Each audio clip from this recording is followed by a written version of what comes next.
Hello there, my friends. Obi-Wan's coming out next week, so I thought that might be appropriate. Anyway, I got a comment here on one of my YouTube videos, and it's somebody who just bought. Here, I'll read it. It says, "Hi, is your saber in RGB or NeoPixel?" Okay, so this is an RGB saber that I bought off of AliExpress back in February of 2020. Yeah, I know. It didn't arrive until months later. So from a no-name Chinese company, I can't even remember the name of it. I just took a chance because it was like, I don't know, $70. And it's got 3 sound fonts. And this was before I knew much about sabers. But anyway, it's an RGB. This is from Crimson Dawn. This is a NeoPixel. And you can see I already loosened the blade. Yeah, so this is their tier 3 NeoPixel Profi as the sound card. So I got one of each, and then it says, I bought my first RGB. It has 3 holes and 3 screws, but the slot for the saber isn't very deep. And I'm worried the blade won't be secure enough with all 3 screws when I start swinging it. Okay, so this is the one that I still like twirl inside the house because it's only like a 30-inch blade. So I don't end up hitting things, but I dropped this a bunch of times.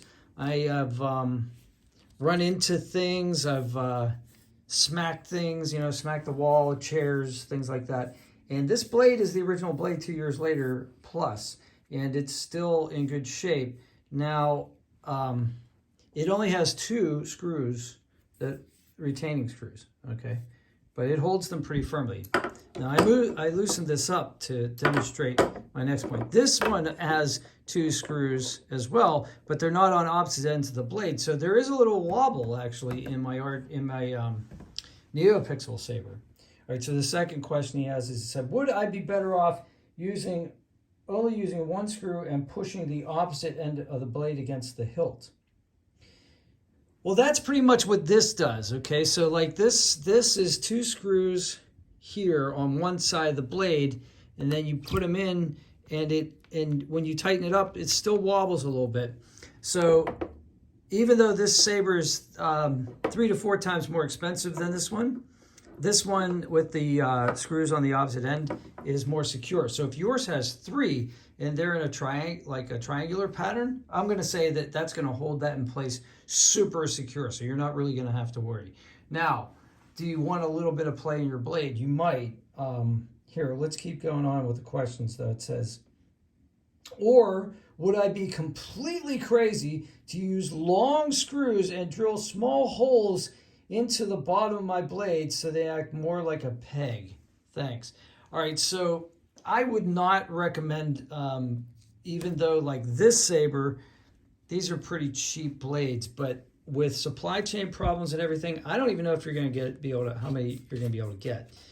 You could probably go to a hardware store and get, this polycarbonate tube and then finagle something to put in it to distribute the light.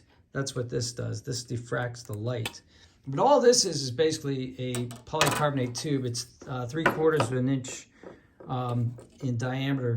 This one is a full inch in diameter, and it's a NeoPixel blade. You can see there's like electronics inside the blade. This is where the contacts are to operate those electronics, so that you can have effects like scrolling effects when when the saber goes on and off. This one does everything. This one does, you can program lighting effects with Profi. It's crazy. You can drag the tip, which is really cool.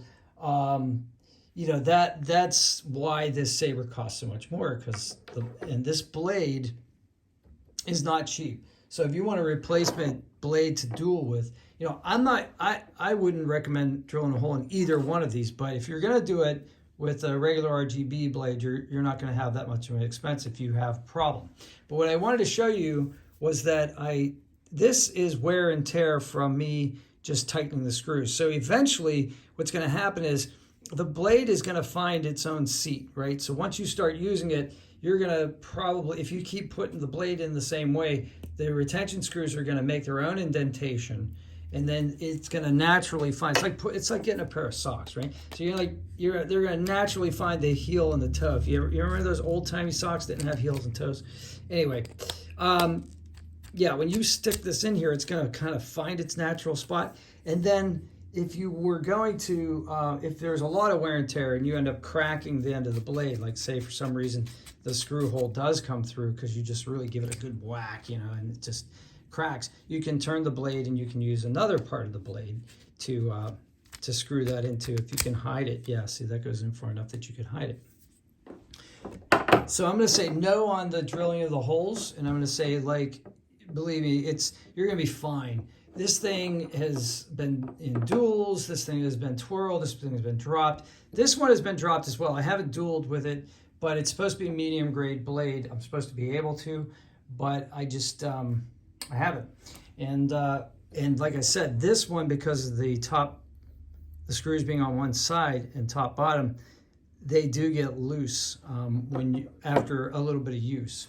So I hope that answers all your questions. I'm sorry, it was just too much to put into like a comment section on a YouTube channel, so I thought I'd make a video, and I know I probably ran long. But I hope you guys have a great day. May the Force be with you, and enjoy May. This is a wonderful month for Star Wars fans. And let's hope that Obi-Wan is a great series. And yeah, have a good one. See you on the next one.